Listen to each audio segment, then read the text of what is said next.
amplitudo? Yang mana amplitudo? Manajemen tinggi gelombang, Pak. Oke, ini amplitudo ya. Oke, makanya disebut dengan V max itu ya, tinggi amplitudo.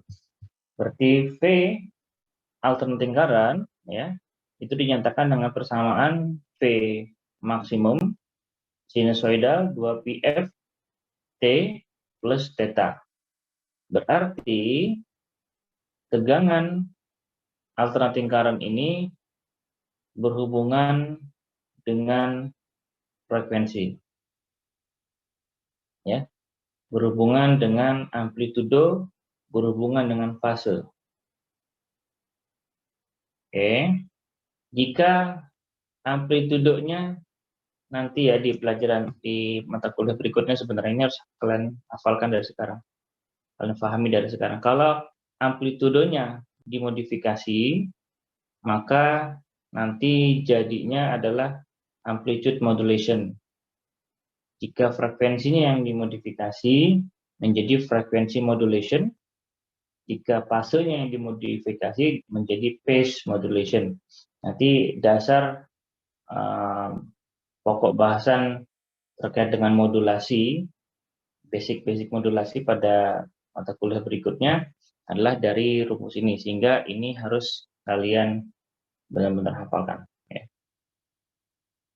Nah, berikutnya adalah kita akan belajar tentang reaktansi. Jadi kalau kita bermain dengan sebuah alternating current, ya, sebuah tegangan AC, ya, rumusnya seperti ini, maka hati-hati dengan ketika kita memasukkan ke sebuah rangkaian listrik, ya. Jika rangkaian listrik yang kita ketahui kan ada rangkaian yang memiliki R, ya, ini rangkaian resistansi, ya. Mau ada rangkaian yang memiliki kapasitansi dan rangkaian yang memiliki induktansi. Oke. Jika rangkaian ini dihubungkan kepada DC, ya, maka dianggap tahanannya adalah 0. Tidak ada yang namanya reaktansi. Ini pada DC tidak ada. Ya. Maka reaktansi akan muncul pada dua rangkaian ini jika diberikan input tegangan AC. Maka akan muncul yang namanya reaktansi. Ya. Jadi reaktansi ada dua, ada reaktansi kapasitif, singkatannya adalah XC, dan reaktansi induktif, singkatannya XL. Oke, habis ini bisa paham ya. Ada berapa reaktansi? Recording stopped. Kapasitif dan induktif. Kalau resistansi satuannya apa? Satuan listriknya? Ohm, Bapak. Oh. Kalau kapasitif, reaktansi kapasitif satuannya apa? Ohm. Kalau induktif satuannya? Ohm. Jadi sifatnya adalah tahanan juga. Jadi ketika sumber tegangan DC, kalau ketemu kapasitif atau induktif, itu dianggap sebuah kawat menghantar. Ya. Untuk yang induktif, kalau untuk kapasitif dianggap kawat yang open. Misalkan begini ya, ini contoh DC dulu ya, untuk bisa membandingkan ya. Ini contoh DC nih. Misalkan ada tegangan DC seperti ini, kemudian saya kasih sebuah kapasitor. Kira-kira akan terjadi arus nggak? I-nya berapa?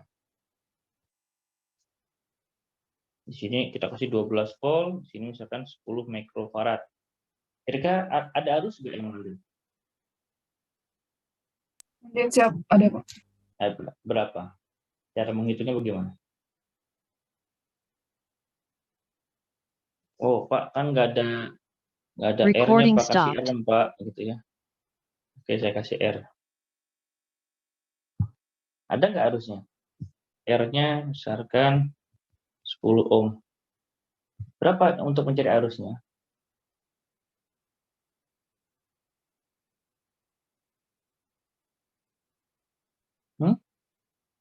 Izin menggunakan hukum Ohm yang sama dengan vapor R, Pak. Vapor. Recording in Begini. progress. Nah, oke, saya akan jelaskan. Jika ada R dan C di sini, maka tidak ada arus yang mengalir. Ya, saya ulangi lagi, boleh dicatat nih. Ya.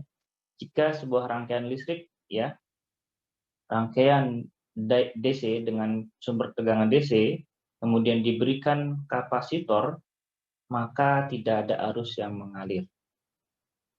Sehingga kapasitor ini, ya, berfungsi sebagai blocking DC, diblok, ditahan, tidak ada arus yang mengalir.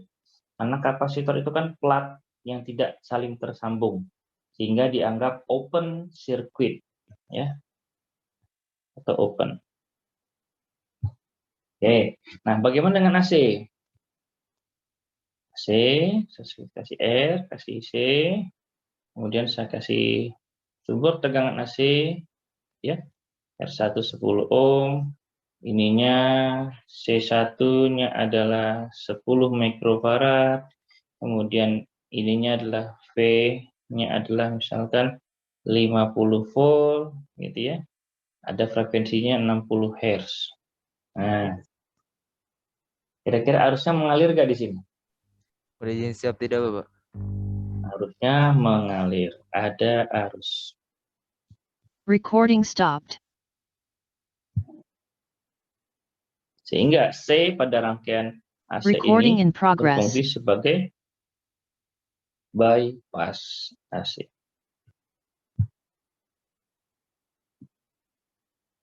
Jadi kalau nanti ada istilah blocking DC, bypass AC, kalian sudah paham. Ya, nanti biasa dites sama supervisor kalau lagi UJT.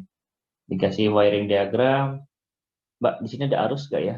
Untuk kalian sibuk nyari avometer, ya. Lihat dulu gambarnya ya.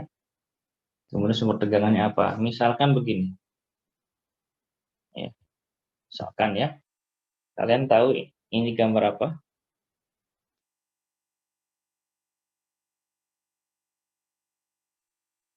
Gambar apa? Izin transistor, Pak. Bapak. Transistor. Ketika saya memberikan biasing transistor, ya, di sini ada VCC, gitu ya. Kemudian di sini juga biasingnya seperti ini, common emitter misalkan ya. Oke, gitu ya. Kemudian di sini ada input tegangan. Saya kasih dulu gini ya. Ini input tegangan audio, misalkan mikrofon ya. Dari mikrofon ini penguat level A, penguat A atau preamplifier. Ya. Nah, ini boleh nggak begini? Rangkaiannya begini. Di sini VCC-nya kan 12 volt DC. Sementara ini adalah AC. Suara manusia kan AC ya, dari mikrofon ya.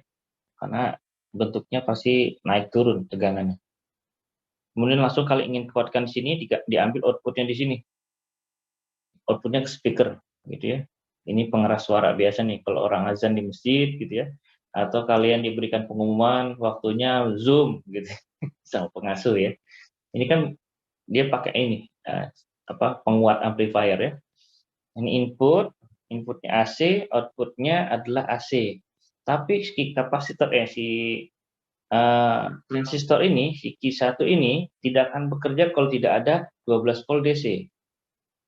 Berarti dalam rangkaian ini ada dua sumber tegangan, DC dan AC.